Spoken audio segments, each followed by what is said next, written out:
lugar para tu nombre celebrar y adorarte a ti. En gratitud y amor, Señor, pedimos hoy tu dirección. Queremos ser más como tú. Tu gloria llena este lugar. Renuévanos con tu verdad. Tu salvación está aquí en Filadelfia, Filadelfia, mi casa. Bienvenidos a la Iglesia Cristiana Filadelfia, un lugar de amor fraternal. Le doy gracias a Dios por esta maravillosa oportunidad, como siempre, de poder ministrar la palabra. Déjenme colocar aquí al verdugo de los predicadores, sobre todo a mí. Pero bueno, es un privilegio. Ahora no me tocó de último, como prediqué el miércoles, pero bueno, cuando me pongan de primero o de último, como sea, siempre es un privilegio. Y predicar ante ustedes, los 300, 400 que nos reunimos en el primer servicio, igual el mismo número, 500, 600 del segundo, igual el tercero. Para mí es igual que predicar ante 10, 20 o 30 hermanos. La presencia de un hermano que vino con su mente, con sus necesidades, es importante. Para mí es sumamente importante. De tal manera que bueno, vamos entonces a meditar. Les invito a que por favor ubiquen en sus Biblias 2 de Corintios capítulo 4, versículos 7 al 17. Estamos en la mitad de una nueva temática denominada todo lo puedo en Cristo que me fortalece. Entonces, en el marco de esa dinámica, de esa temática, vamos entonces a tener esta lectura correspondiente a este mensaje que he traído en esta mañana titulado Marcados para triunfar. Marcados para triunfar. Amén.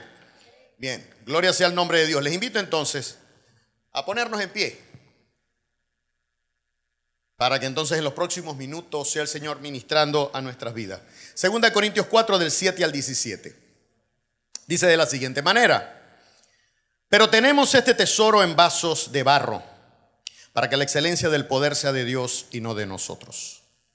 De nosotros que estamos atribulados en todo, mas no angustiados, en apuros, mas no desesperados, perseguidos, mas no desamparados, derribados, pero no destruidos, llevando en el cuerpo siempre por todas partes la muerte de Jesús, para que también la vida de Jesús se manifieste en nuestros cuerpos. Porque nosotros que vivimos siempre estamos entregados a muerte por causa de Jesús, para que también la vida de Jesús se manifieste en nuestra carne mortal. De manera que la muerte actúa en nosotros y en vosotros la vida. Pero teniendo el mismo espíritu de fe, conforme a lo que está escrito, creí, por lo cual también hablé. Nosotros también creemos, por lo cual también hablamos. Creemos y hablamos, no decretamos.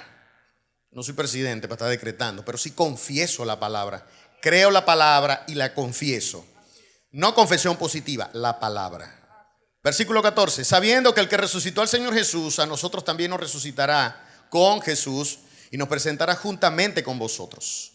Porque todas estas cosas padecemos por amor a vosotros, para que abundando la gracia por medio de muchos, la acción de gracias sobreabunde para gloria de Dios. Por tanto, no desmayamos. Antes, aunque nuestro hombre exterior se va desgastando, el interior no obstante se renueva de día en día. Porque esta leve tribulación momentánea produce en nosotros un cada vez más excelente y eterno peso de gloria. Y leamos el 18 para cerrar. No mirando nosotros las cosas que se ven, sino las que no se ven, pues las cosas que se ven son temporales, pero las que no se ven son eternas. Gloria sea el nombre de Dios. Pueden tomar asiento. Se dice de un rey que en su comarca, a propósito, mandó a colocar una roca en una vía, en un camino. Y cuando la gente pasaba, buscaba la forma y la manera de evadir la roca, ¿no? Algunos venían tranquilos, la evadían, se apartaban, pero otros se ponían a murmurar, a hablar mal del rey, de los gobernadores, de las autoridades, que qué irresponsabilidad, que hasta cuándo, que no sé qué más. Hasta que vino y pasó un comerciante sencillo en su jumento, en su asno, en su bestia, y cuando vio la piedra, no sé, quizá como el tamaño de esa plataforma que está sosteniendo esa cámara, él vino y con la bestia empezó a arrimar la piedra hasta que la encunetó, la sacó del camino. Cuando él regresa para montarse en su bestia, se da cuenta que debajo de la piedra había un hueco y en el hueco había un bolso pequeñito. Y cuando lo abre, estaba lleno de oro. Y decía una nota: este dinero es una recompensa de parte del rey por tu espíritu de colaboración para beneficiar a tus ciudadanos, tus conciudadanos. Nosotros también tenemos un rey. Y hay veces ese rey permite que se pongan obstáculos en el camino. Y muchas veces nosotros no entendemos que todas las cosas no suceden. Los que amamos a Dios, todas las cosas, sean buenas o sean malas, van a venir para bendecirnos. Te voy a decir lo siguiente. Cuando Dios responde tu oración, Él lo hace con amor. Y cuando Él no responde a la oración, lo hace con el mismo amor. Porque si usted sabe que su bebé tiene hambre y usted tiene ahí un tetero de hace 4 días que ha pasado 5 apagones y no sabe en qué condiciones está esa leche, usted no se la va a dar así el muchacho llore y chille y patalee. ¿Cierto o falso? Porque usted no sabe si a lo mejor va a ser peor el remedio que la enfermedad. Ahora, precisamente, la tribulación viene de la palabra tribulum. El tribulum era una herramienta que utilizaban en los tiempos de Roma para separar el trigo del tamo, el trigo de la paja. Pasaban el tribulum y entonces de un lado quedaba la paja y en el tribulum quedaba conservado el trigo. Del mismo modo, nuestro rey pasa el tribulum por nuestra vida y nuestra vida se depura. Y a nuestra vida se le quita la paja que está de más. Estamos en un proceso de perfeccionamiento. Y yo sé que van a estar de acuerdo con esto que les voy a decir. Dios nos constituye como colaboradores activos. Escúchelo. Dios nos constituye, nos instala, nos habilita, nos coloca como colaboradores activos, no pasivos. Porque a veces uno llama voluntarios y entonces lo que hacen es que echan el carro, se sientan por allá, van para hacer el bulto y salir en la foto, pero no trabajan. No, colaboradores activos mientras nos transforma cada día para vencer las tribulaciones. ¿Lo agarró? Dios nos constituye como colaboradores activos en su plan de redención para el mundo. Nosotros somos colaboradores de Él. Para que la gente se salve, somos sus colaboradores activos. Amén. Mientras tanto, en ese proceso, Él nos va transformando para poder vencer las adversidades que nos vamos a encontrar en el camino. ¿Me estoy haciendo entender? Ahora, nosotros nos podemos preguntar, pero bueno, ¿cómo Dios Padre puede desarrollar su plan redentor si yo soy débil, si yo soy gago? Y ponemos todas las excusas. Si yo soy débil, soy tartamudo, no tengo buena palabra, no soy vehemente, no soy simpático, no soy fotogénico, bla, bla, bla, bla. Si tengo debilidades, si cuando tengo que ser fuerte, entonces más bien yo soy débil.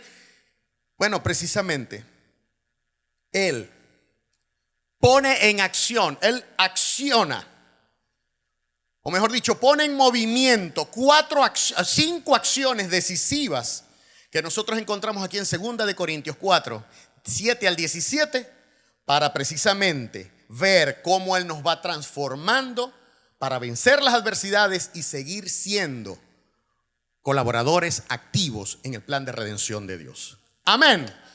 Vamos a ver 5 acciones decisivas. La primera de estas, nosotros la encontramos allí en el versículo 7. 2 Corintios 4, 7 dice: pero tenemos este tesoro en vasos de barro para que la excelencia del poder sea de Dios y no de nosotros. La primera acción decisiva es que Él nos confía su más preciado tesoro. el evangelio de salvación. Él nos confió, y eso es lo que está diciendo Pablo, para ponernos en contexto. Esta que es la segunda carta de Corintios, en la práctica, en realidad no fue la segunda, fue la cuarta. Porque la primera, y la primera que nosotros tenemos no es la primera, es la segunda. Pero les explico, hubo una primera carta que nosotros vemos en 1 Corintios 9:5, donde él dice, por carta os escribí que no os juntéis con adúltero, con fornicario, pero no solamente con todo aquel que sea fornicario y bla, bla, bla, bla, bla, bla, bla. Esa primera carta nunca apareció, y eso lo dice en la que es nuestra hoy, 1 Corintios. Cuando Pablo les escribe eso, porque él escribe porque él recibe una carta de la iglesia de Corintios con algunas inquietudes y la enviaron a través de Coré, un hermano que se llamaba Coré. Él responde, la que es nuestra primera carta, es la segunda carta que él escribe, y entonces esa carta causó un revuelo. Los problemas allá se agudizaron. Pablo viaja, todo eso está registrado. Pablo viaja y entonces en vez de que la cosa mejorara con su presencia, se alborotó más el avispero. Pero él viaja habiendo enviado una tercera carta, que es la que denominan la carta severa, que eso lo dice también Pablo aquí en la segunda. Yo reconozco que fui con severidad, que no sé qué más, y se armó el bochinche. Pero después que les envió la carta severa, entonces la gente, a pesar del desencuentro, de la dificultad, la gente comenzó a arrepentirse y comenzó entonces a condolerse de todos esos problemas que habían, del hermanito que estaba teniendo vida marital con su madrastra, de los que venían y metían presos a los hermanos, los llevaban a los tribunales y no resolvían las cosas aquí, de los problemas matrimoniales, de las divisiones. Todas esas cosas se empezaron a arreglar y Pablo no sabía, porque no tenía internet, no habían los teléfonos, no había WhatsApp. Pablo estaba desesperado por saber qué había pasado después de aquella carta severa, después de que su visita fue infructuosa, después que les envió la tercera carta que fue severa. Él quería saber, y él no estaba desesperado porque envió a Tito y Tito no regresaba. Entonces salió, fue a Macedonia y se encontró con Tito y le dijo: Tito, mira, Pablo, las cosas están arreglando, están encaminando. Y entonces Pablo escribe esta segunda carta, o bueno, que viene siendo la cuarta en realidad. Entonces, en este contexto, en el contexto de ese arrepentimiento, todas estas cosas también surgen porque habían hermanos que se decían llamar hermanos, se decían ministros, que hablaban mal de Pablo, lo malponían, desacreditaban su ministerio y bueno, lo que siempre sucedía, ¿no? Le metían la cuchilla por la espalda. En ese contexto, él escribe esta carta. Entonces, él, en el capítulo 3, él habla de que somos, a manera de defenderse, él habla que somos ministros competentes y él habla de todo lo que es el ministerio. Y cuando llega al capítulo 4 sigue hablando del ministerio, y entonces en este capítulo nosotros vemos el lado humano de los líderes. Hermano, los que nos paramos aquí no somos perfectos, ¿sabe? No somos perfectos. Discutimos de vez en cuando con la esposa, nos ponemos bravos con los hijos, ¿verdad? Tenemos cualquier tipo de desencuentro con alguien, nos paramos con el pie izquierdo. Pero, ¿por qué? Porque dice Pablo ahí, somos vasijas de barro. Fue puesto en nosotros un tesoro. Y él quiere con esta metáfora dar a entender el contraste que hay entre nuestra debilidad y la gran responsabilidad que se nos ha encomendado. Jesús dijo en Mateo 28, 19 y 20: id por todo el mundo y predicad el evangelio a todas las naciones, bautizándolos en el nombre del Padre, del Hijo y del Espíritu Santo, enseñándoles todas estas cosas. Y aquí que yo estoy con vosotros todos los días hasta el fin del mundo. Pero también Pablo en 2 Corintios 5, 19 y 20 dice que a nosotros, un capítulo después de la porción donde estamos, se nos ha confiado el ministerio de la reconciliación. Entonces quiere decir que cuando está hablando aquí Pablo de ministerio, no solamente se refiere a pastores, ancianos y en fin, todo el cuerpo ministerial, los líderes, no se refiere a todo el mundo. Usted y yo estamos metidos aquí en este paquete. Usted y yo estamos metidos en este paquete. Porque nosotros somos ministros. Dice, no, que yo estoy ya pasadito de edad, me estaba metiendo en ningún ministerio. Pero igualito, si no estás en ningún ministerio, oficialmente hablando, tú tienes un ministerio en tu casa, tú tienes un ministerio en tu cuadra, en tu manzana donde tú vives. Ahí tú tienes que dar a entender la luz de Cristo, mostrarte como sal, impedir que se siga corrompiendo la gente. El brujo te tiene que tener miedo a ti, te tiene que respetar, porque el Dios que tú tienes es más poderoso que lo que él maneja. ¿Ok? Entonces tenemos un ministerio, todos tenemos ese ministerio. El ministerio de reconciliar a Dios con la humanidad.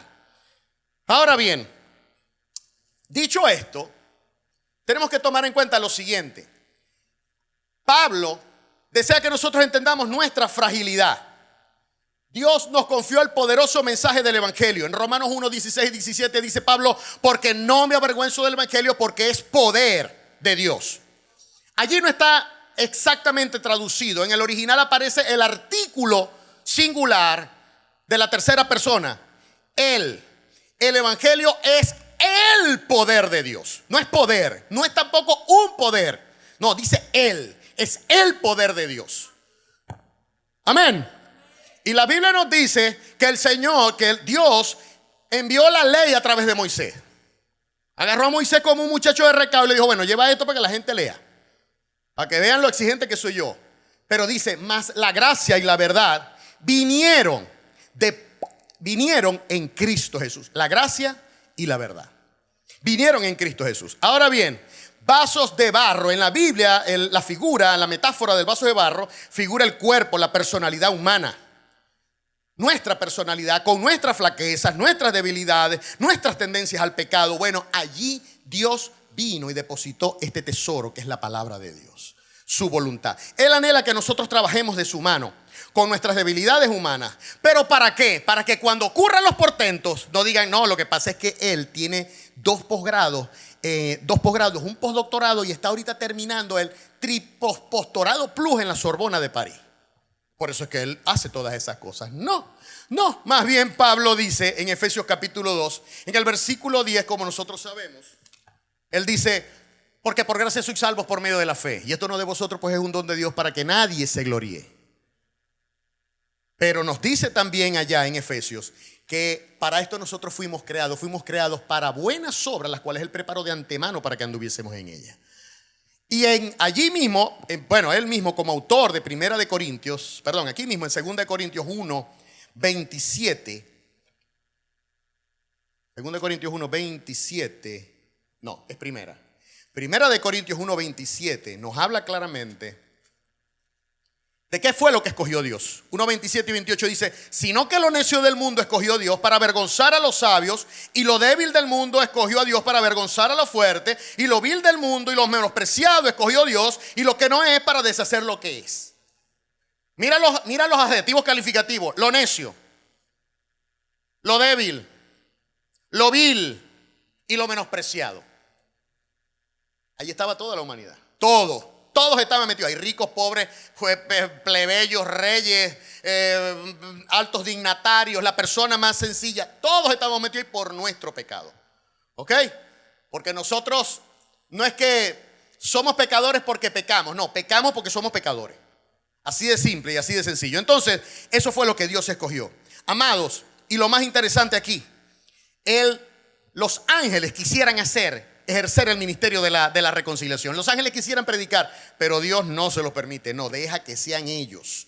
Son mis hijos, los he capacitado, les di mi espíritu, les di la unción, les di la fortaleza. Yo los estoy equipando para que ellos vayan y hagan su trabajo. Un ángel lo puede hacer rapidito. En menos de 24 horas predican a todo el mundo. Pero Él nos ha encargado a nosotros ese tesoro, porque Dios nos constituye como colaboradores activos en su plan redentor, mientras nos transforma cada día para vencer las tribulaciones. Amados, en segundo lugar, la primera acción entonces, ya la acabamos de ver: somos tesoros de barro y Él nos confía. Somos vasos de barro y Él nos confía con nuestras debilidades, tristezas, dependencias, limitaciones. Nos confía el Evangelio. Pero la segunda acción es que Él nos capacita para soportar las aflicciones. Él nos capacita para soportar las aflicciones. Amén. Y eso lo leemos allí en los versículos 8 y 9 de Segunda de Corintios capítulo 4, donde estamos estacionados. 8 y 9 dice: Dios mío, esto sí ya va, estoy en primera. Vamos para segunda. Segunda de Corintios 4, 8 y 9 dice: nosotros que estamos atribulados en todo, mas no angustiados. Vamos a ver las cuatro paradojas que hay aquí. Atribulados, mas no angustiados. En apuros, mas no desesperados. Perseguidos, mas no desamparados. Derribados, pero no destruidos. Atribulados, ahí la palabra atribulado es oprimido, cercado, afligido por las circunstancias. Yo puede ser que esté cercado, sin embargo, no estoy angustiado, porque sé que el poder de Dios está conmigo. Dice allí: estamos en apuros. La palabra ahí en apuros puede traducir como sin salida. Y a veces no sucede que en la Biblia, en la vida cotidiana nos encontramos así. De pronto venimos y tenemos un trabajo, lo perdemos, hay cuentas que pagar, hay responsabilidades que asumir y entonces empezamos a sentir como que las cosas se nos están acercando. Dice, bueno, estamos en apuros, pero no estamos desesperados. Es decir, no estamos perdidos. Nosotros sabemos que tenemos a Dios, Dios está conmigo, hay que irnos a tierra un poco y esperar. Dios sabe el momento de accionar y de hacer las cosas. Si no estamos saliendo de la prueba, hermano, y te estás como el sapo dándote golpes contra la pared, significa que hay cosas a las que tienes que renunciar, significa que hay cosas que tienes que doblegar, significa que hay cosas que por no ceder te siguen venciendo. ¿Escuchó? Y ahorita nos vamos a meter en aguas profundas. Vaya buscando el traje de buzo. Dice allí, perseguidos mas no desamparados. Perseguidos mas no desamparados. En Hechos 18, del 9 al 10. Pablo había tenido una visión, él quería ir a Frigia y de pronto se le apareció un varón macedonio en sueño y le dice, pasa y ven, ayúdame. Y él se vio estorbado, no pudo ir. Y entonces, cuando él se desvía a Corinto, allá se arma un tremendo despelote fuerte, hay un bochinche que se arma y casi que lo matan. Sin embargo, el Señor se le aparece en sueños a Pablo y le dice, no calles, porque tengo mucho pueblo ahí y nadie te va a poder poner un dedo encima. En el momento cuando estés más apretado, créelo, Dios va a intervenir. Lo que tenemos es que ser sensibles para escuchar su voz. ¿Y cómo nos sensibilizamos para escuchar su voz? Leyendo esto, hermano, no solamente los domingos o los miércoles. Every day, 24/7, todos los días 24/7 hay que leer la escritura. Porque cuando yo leo la escritura, conozco su voluntad y mi oído se afina para escuchar la palabra de Dios. Y Dios te va a dar certeza en tu espíritu, te va a dar testimonio de lo que tienes y lo que no tienes que hacer. De salirte donde te tienes que salir. De salirte de esos grupitos WhatsApp donde estás que no te conviene. O no verlos lo suficiente, asomarte ahí por política y chao contigo. Porque hay cosas que no son pecado, pero son peso. Vamos a darle, porque si no, no me va a dar tiempo. Amén. Entonces, Él nos capacita para soportar las aflicciones. La otra paradoja dice, derribados, mas no destruidos. Derribados, y ahí Pablo utiliza la figura del boxeo. En la lona, tirado contra el piso, pero el cristiano se vuelve a parar, como Rocky hasta en la 7ª película. Todo trastevía, pero se para y va para adelante, porque el Espíritu nos capacita para ir allá. Y el diablo dice, Dios mío, pero ya no hay yo que darle a este hombre, le doy por aquí, le doy por... Ponga creativo al diablo, que enseñe la creatividad con usted. Póngase, ¿sabe algo? Póngase indiferente cuando el diablo le esté tentando. Póngase indiferente, eso funciona. Créame lo que se lo estoy diciendo. Mira que vi a un hermanito por allá, entonces cuando me tenga la tentación de darle a la lengua, me freno. Señor, bendice al hermano, guárdalo, protégelo, santifícalo. Si estoy equivocado, perdona mi mala conceptualización, pero ayúdalo en todo caso. Amados hermanos, y Pablo tenía aquí todo un posgrado. Allí en 2 de Corintios, entonces él nos dice, llevando en el cuerpo siempre por todas partes la muerte de Jesús. Aquí esto se pone bueno. Para que también la vida de Jesús se manifieste en nuestros cuerpos. ¿En dónde? En nuestros cuerpos. Amén.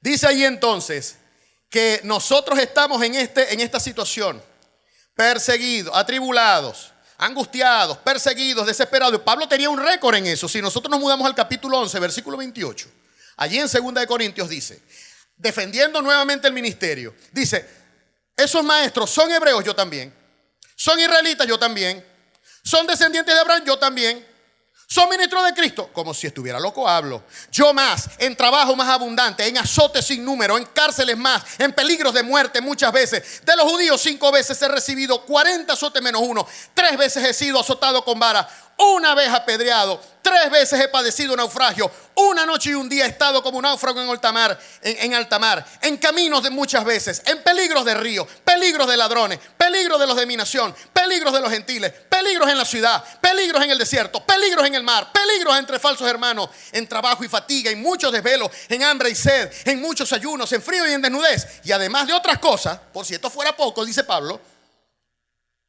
lo que sobre mí se agolpa cada día, la preocupación por todas las iglesias. Y yo lo quiero comparar con muchos ministros que salen por televisión, que solamente te hablan de montarse en avión, de llegar en hoteles 5 estrellas, la chequera, el diezmo, la ofrenda, venga para acá y para allá y comercializar y mercadear. El evangelio no es para eso, el evangelio es para que la gente se salve. Así de simple. Aleluya. Uno no está aquí predicando para hacer un show. Vayan a ver a George Harry o a quien sea. Nosotros somos predicadores de la palabra. En la cruz, en la cruz, en la cruz. Primero vi la luz. Nosotros predicamos es al Cristo crucificado. Nosotros no somos como Pedro. Aleluya. Amén. Que Pedro allá en Mateo 16, Señor, cuando Jesús le dijo, ¿ustedes quiénes dicen que soy? No, salió Pedro por todo. Tú eres el Cristo, el Hijo del Dios viviente. Se lo dijo allá en Cesarea de Filipo, que eso era como ir allá a Sorte, lugar paganísimo al norte de allá. Chévere, buenísimo. Bienaventurado Simón Barjoná, porque eso no te lo reveló ni carne ni sangre, sino mi Padre que está en los cielos y ta. Y luego al ratico, cuando él comienza entonces a decirle, bueno, ¿ustedes saben que soy el Cristo? Bueno, está escrito que el Cristo tenga que ir a Jerusalén, tenga que padecer de los gentiles, tenga que morir, pero el tercer día voy a resucitar. Y luego lo agarró Pedro otra vez. Ya va, potro. Take it easy. Ya va, un momentico. O sea, prendiste la fiesta y ahora vas a poner el himno nacional. ¿Vas a pagar el fiestón que ya se estaba aprendiendo? No, ten compasión de ti mismo. Nada de eso te suceda. Y le dijo, apártate de mí, Satanás, porque tú no miras las cosas como las ve Dios. El diablo se le metió en los labios a Pedro y comenzó a hablar sandeces, porque y nosotros también somos así. Nos gusta el Cristo vivo, el pachangoso, pero la cruz de Cristo no nos gusta. Pero tener que sufrir por Cristo, no, ya Cristo sufrió todo en la cruz, yo no tengo nada que sufrir. No tengo nada que sufrir. Yo quiero ver a unos cuantos telepredicadores como Pablo pasando naufragios, hambre, ayuno, escasez. Porque la prosperidad no es solamente plata. La prosperidad es que yo antes era analfabeto y me regalaron una Biblia y aprendí a leer, como he conocido casos. Que yo antes era adicto a las drogas, adicto a cualquier otro tipo de vicio. Y cuando comencé a leer la escritura, entonces yo me transformé. Eso también es prosperar. Y Dios quiera que bendiga a los hermanos empresarios de aquella iglesia. Dios los bendiga y los guarde porque colaboran, apoyan y todo lo demás porque están bien ubicados. El problema no es la riqueza, es dónde está tu corazón. Porque incluso hasta siendo pobre puede ser más orgulloso que el más alto de los ricos. Entonces todo es del corazón. ¿Me explico o no me explico?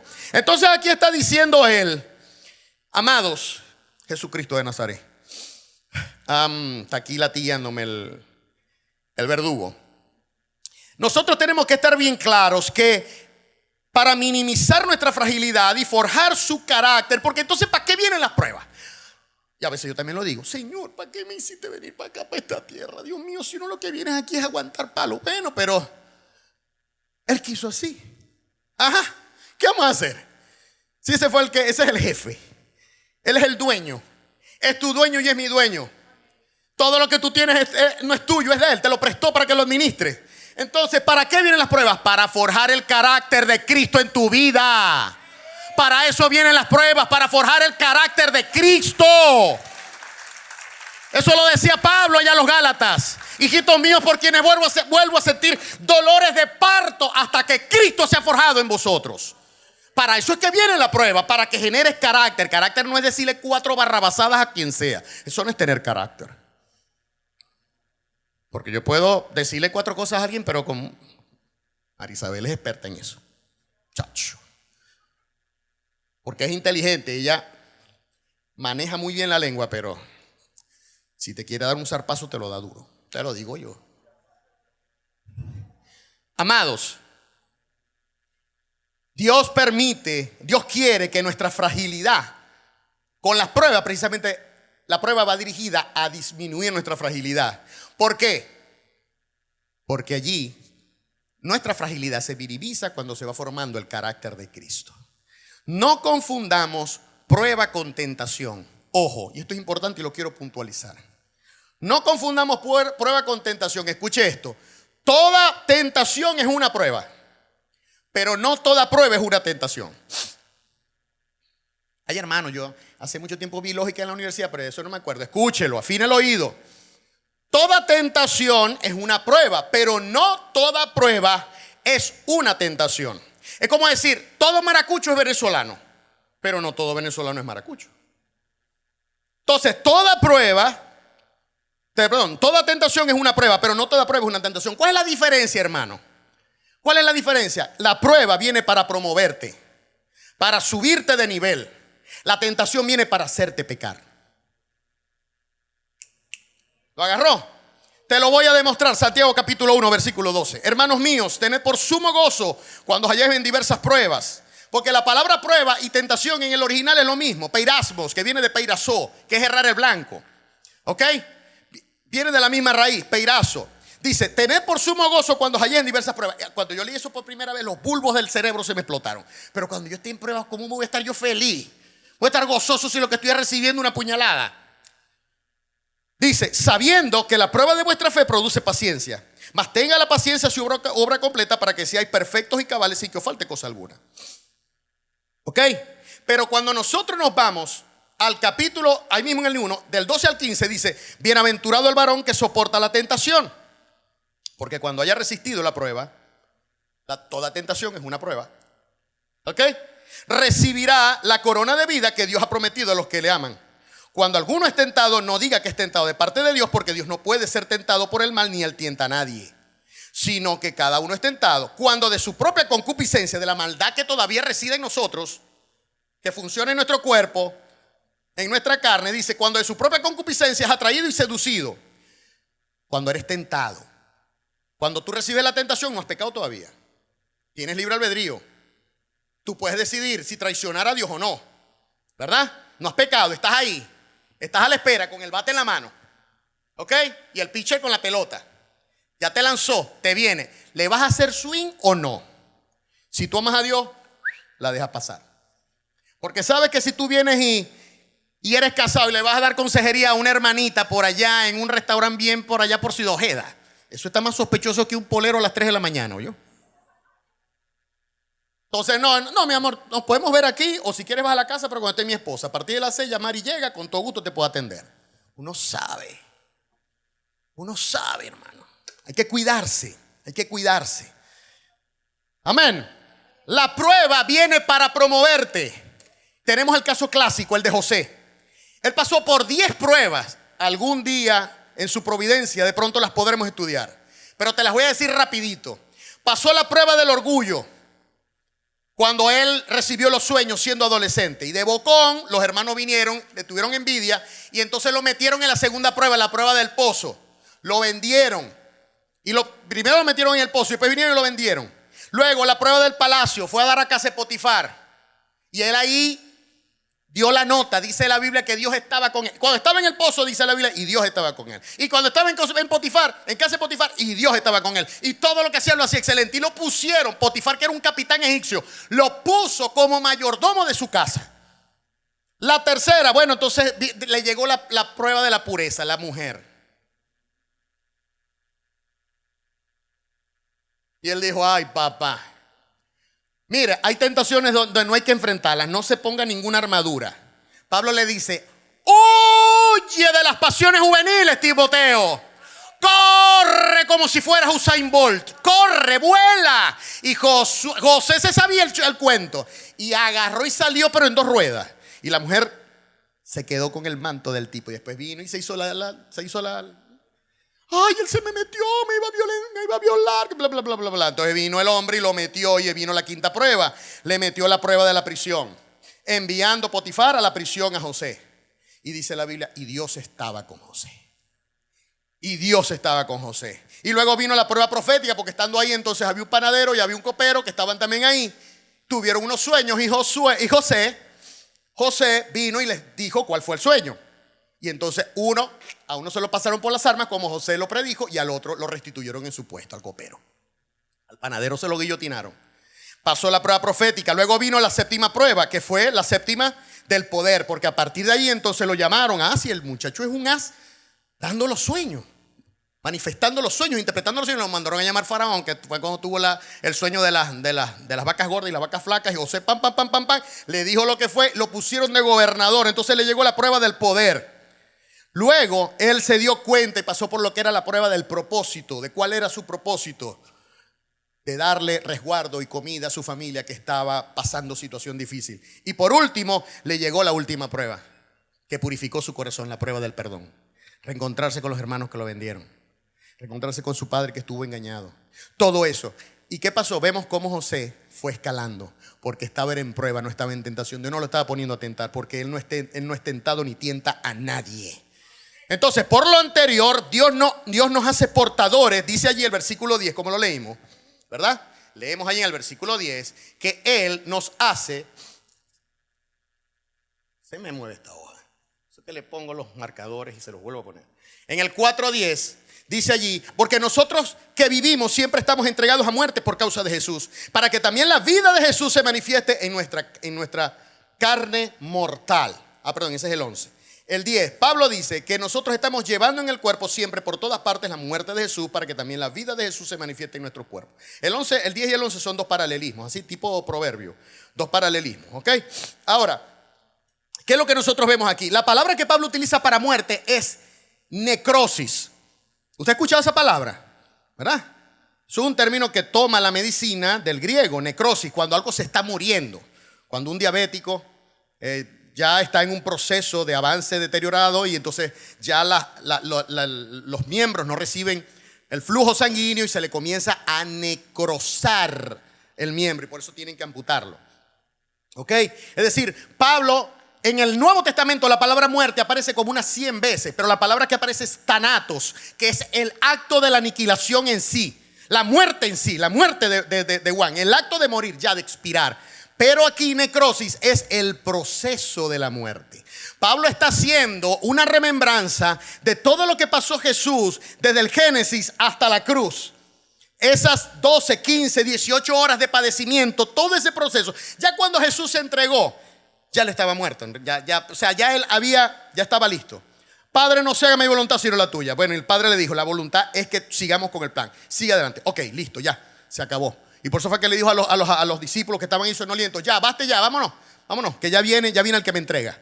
Ya ahí Jesús estaba entregado, ya dispuesto, ya él estaba ya decidido. Es como cuando un enfermo ya no quiere ni tomar más agua, no quiere comer, no se quiere. Ya se entregó, ya se entregó. Hasta eso lo pasó Jesús. Jesús sufrió como nuestros pacientes, nuestros familiares que pasan por la pena de varios meses, un año en una enfermedad. Hasta eso lo pasó Jesús. Entonces, ¿pero por qué? Porque Pablo sabía que la muerte de Jesús no era un accidente. La muerte de Jesús no era un fracaso. Como dijo en estos días, yo me imagino, dándole el crédito y el beneficio de la duda, Francisco, el máximo jerarca de la iglesia romana, él dijo: no, la muerte de Jesús en verdad, eso fue un fracaso. Yo espero que lo haya dicho como a manera de ironía, pero si es una ironía o si es un sarcasmo, raya en la blasfemia. Raya en la blasfemia, porque entonces está anulando de un solo zarpazo todo el Nuevo Testamento. La predicación de la cruz que se nos fue encomendada, aún siendo nosotros débiles, porque Dios cree en ti, porque Dios sabe, Dios te conoce, Él nos escogió. Todos los que están aquí que han recibido a Cristo fueron escogidos desde antes de la fundación del mundo. O sea, Dios sabía quién le iba a recibir y quién no, pues. Y Él se complació en darte su espíritu y en llamarte su hijo. Amén. Ahora, ¿qué es lo que sucede? Entonces Pablo sabía que en ese proceso de muerte, ese proceso no se quedó en la tumba, no se quedó allí en la tumba de José de Arimatea, sino que entonces intervino el poder divino para resucitar a Cristo. Él sabía que mientras Él muriera cada día, Él sabía que mientras Él hiciera morir los deseos de la carne, Él sabía que cuando Él aguantaba más la lengua, Él sabía que cuando Él se eximía de pecar, Él sabía que cuando Él se eximía de traicionar a Dios, entonces el poder de resucitación de Cristo iba a actuar a través de Él. Iba a tener la fortaleza, el apoyo del cielo para poder predicar con denuedo y decirle: tengo gente aquí, no te calles, porque tú eres instrumento útil para predicar mi palabra, para predicar con denuedo, para predicar con poder. Eres débil, sí. Eres tartamudo, sí, pero yo te uso, porque la gloria no es tuya, la gloria es mía. La obra es mía, la iglesia es mía. Amén. Aleluya. Nosotros fuimos entregados a muerte para que su vida, como dice el versículo 11, dice, porque nosotros que vivimos siempre estamos entregados a muerte por causa de Jesús, para que la vida de Jesús se manifieste en nuestra carne mortal. Carne, la palabra y carne, sarx, que significa el alma caída. Es decir, según los teólogos, la carne es la unión del alma con el cuerpo para pecar. Ahí está la hermanita, mira. Mira cómo vino vestida. Y te está haciendo guiño. Está mirando para atrás. Hermanos, avancemos. Avancemos, dejemos las cosas de niños. Debemos estar jugando con el diablo y con la gracia. Debemos comprender que esa muerte es al ego, a la carne y al mundo. El diablo es un enemigo derrotado, ¿sabe? El diablo que vive al lado de su casa y fuma el brujo que vive al lado de su casa y fuma tabaco tiene que tener miedo a usted. Porque el Dios que usted tiene es más grande que lo que él invoca. Entonces, como el diablo ya está derrotado, el peor enemigo es usted mismo. Las pasiones que emergen ahí, los deseos que ebullen ahí, ese es su peor enemigo, usted. Amados, versículo 12. Vamos al versículo 12. De ahí de 2 Corintios. Gloria sea el nombre de Dios. Estamos aprendiendo algo. Versículo 12. Dice, de manera que la muerte actúa en nosotros y en vosotros la vida. Mire esta bendición que tenemos nosotros todos ministros de la reconciliación aquí. Cuando nosotros cada día morimos, el carácter de Cristo se forma. Estamos en comunión con Dios por medio de la palabra. Entonces nosotros somos de bendición a otros. Mientras que la muerte actúa en mí, me doblega y se forma Cristo en mi vida, en ese mismo momento yo transmito la vida de Cristo a la gente. Entonces ahí yo siento que no es por mi intelecto que yo preparo un mensaje, sino que es el poder de Dios que me respalda porque estoy en comunión con papá. No es meterse en internet a buscar información. Es que tu palabra esté ungida porque tú pasas tiempo en el collado de Dios buscando dirección. Ahí es donde está. Por eso es que uno no tiene que estar imitando a nadie. Porque Dios, tú tienes tu propia unción, tú tienes tu propia forma de ver, de investigar y de hablar y transmitir. Hay gente que está esperando tu llamado. Hay gente que está esperando tu mensaje. Hay gente que está adaptada para lo que tú eres y te van a escuchar. Amén. Amados hermanos, nuestra muerte se traduce en vida para otros, ya que nuestra conformación a su imagen nos permite ser de bendición a los demás. Somos sostenidos, vasos de barro, sostenidos por el poder de Dios.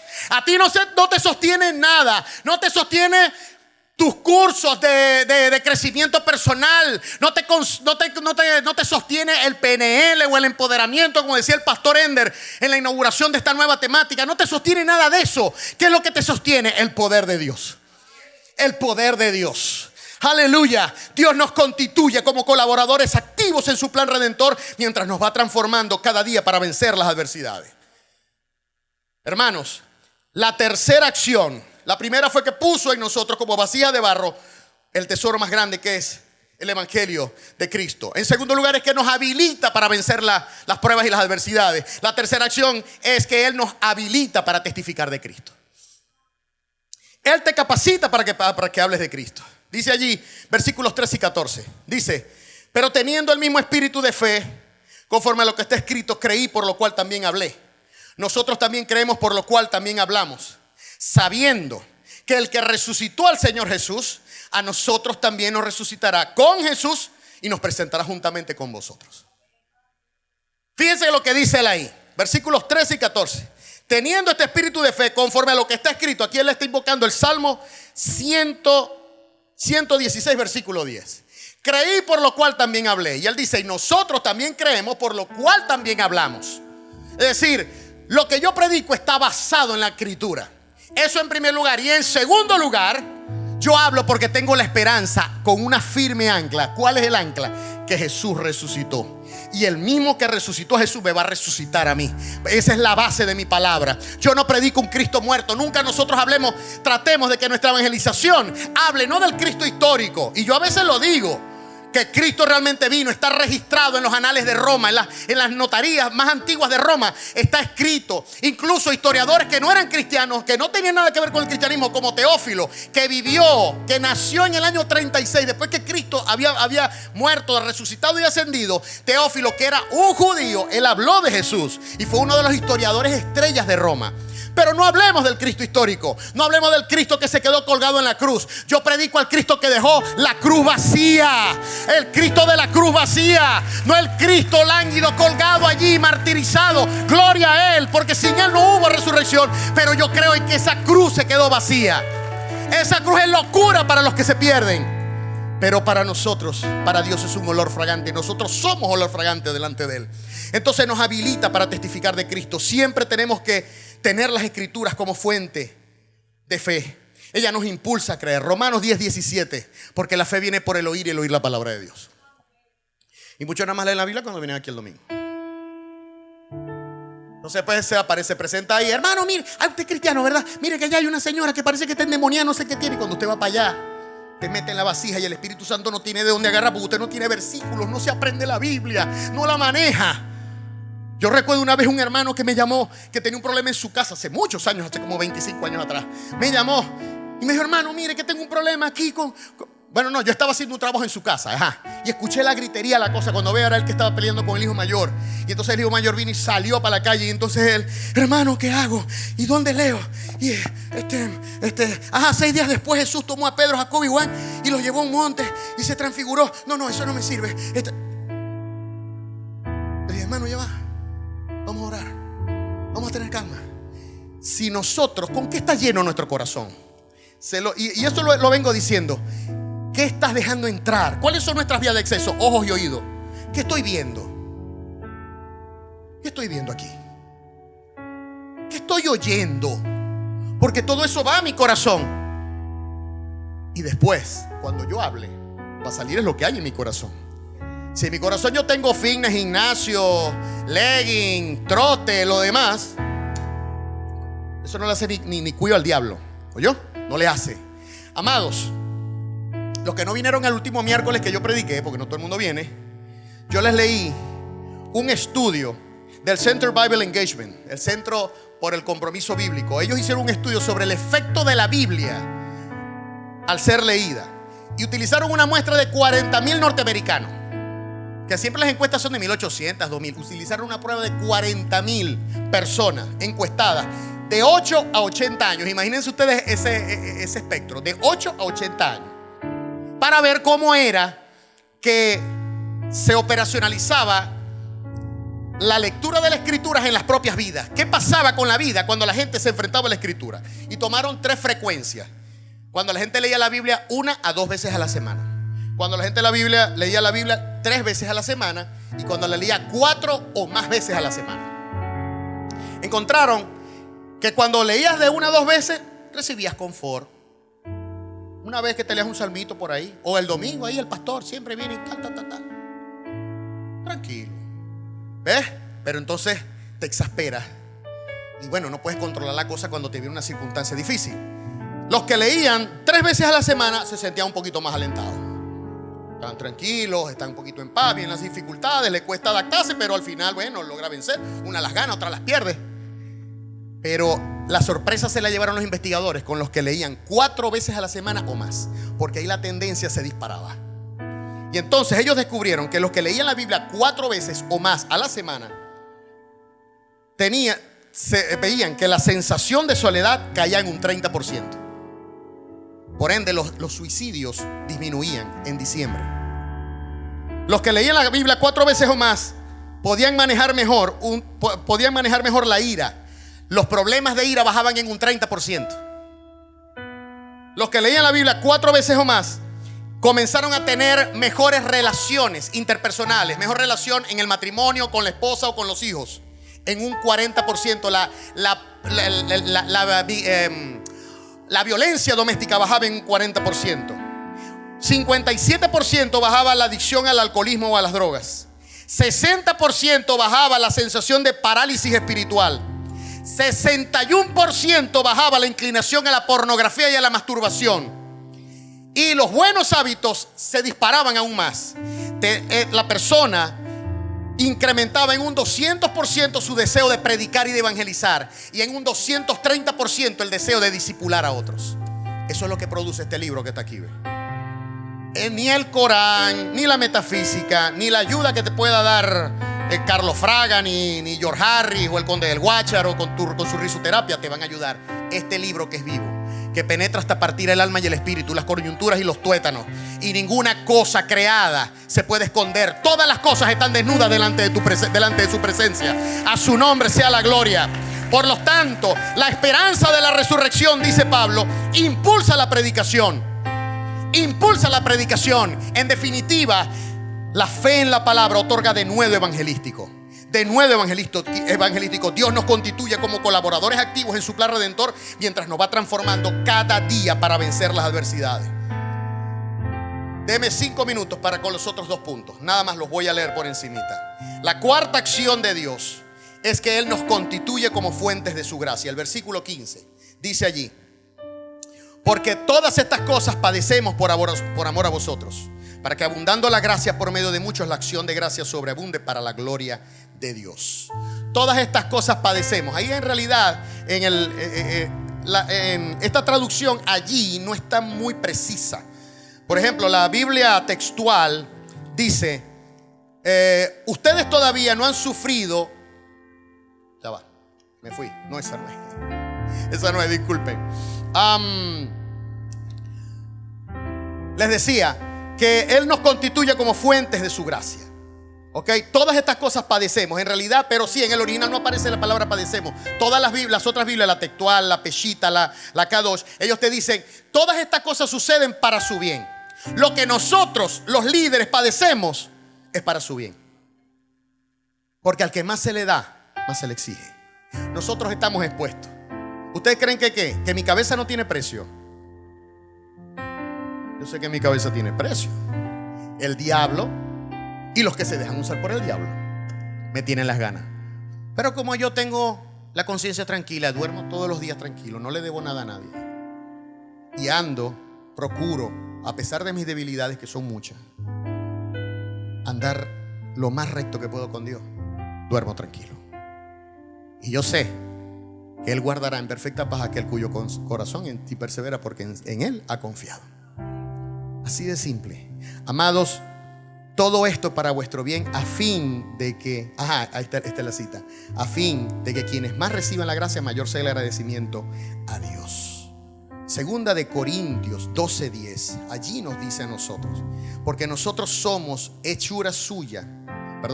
Segunda de Corintios 12:9 dice: por tanto, de buena gana yo me voy a gloriar más bien en mis debilidades, para que repose sobre mí el poder de Cristo. Administro la gracia entre los oyentes. Al ministrar la gracia entre los oyentes, esta manifiesta la salvación en todos sus aspectos: en redención, en sanidad, en liberación, en prosperidad, en edificación. Lo que nosotros recibimos de gracia, lo damos a ustedes de gracia. Y cuando esa gracia comienza a actuar, comienza a moverse, porque la gracia es Cristo mismo trabajando en tu vida.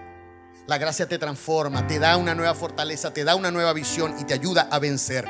La gracia no solamente actúa para darnos salvación, como dice Efesios 2:8 y 9, como lo dije ahorita, sino que también nos ayuda en nuestras debilidades.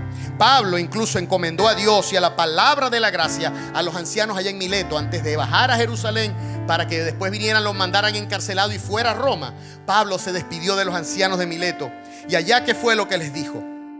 Allá en Hechos, capítulo 20, versículo 32. Déjame ver si yo anoté esa cita. Hechos 20, 32. Él les dice, bueno, no lo anoté. Él dice: y yo les encomiendo a ustedes a la palabra de la gracia, porque ella es la que los puede guardar y edificar. Es la palabra de gracia, es la palabra de Cristo la que nos edifica. Así que no le tengamos miedo a la gracia. Algunos dicen, no, que algunos agarran la gracia y se confían y dicen que la salvación no se pierde. Hermano, si se pierde o no se pierde, viva como si se perdiera.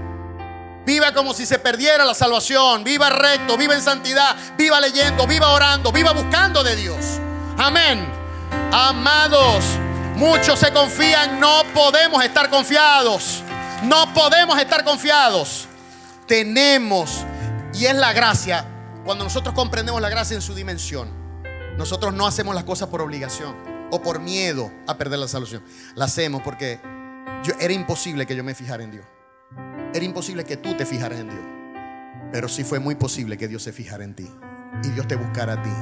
Y a los amigos que nos están visitando te quiero decir, si estás aquí por primera vez, viniste porque Dios quería salirte al encuentro. Tú no viniste buscando a Dios, Él te salió al encuentro. Él te salió al encuentro, la persona que te invitó a venir, o te salió al encuentro en esa corazonada que te dijo: hoy domingo acude a la iglesia, solamente Dios satisface.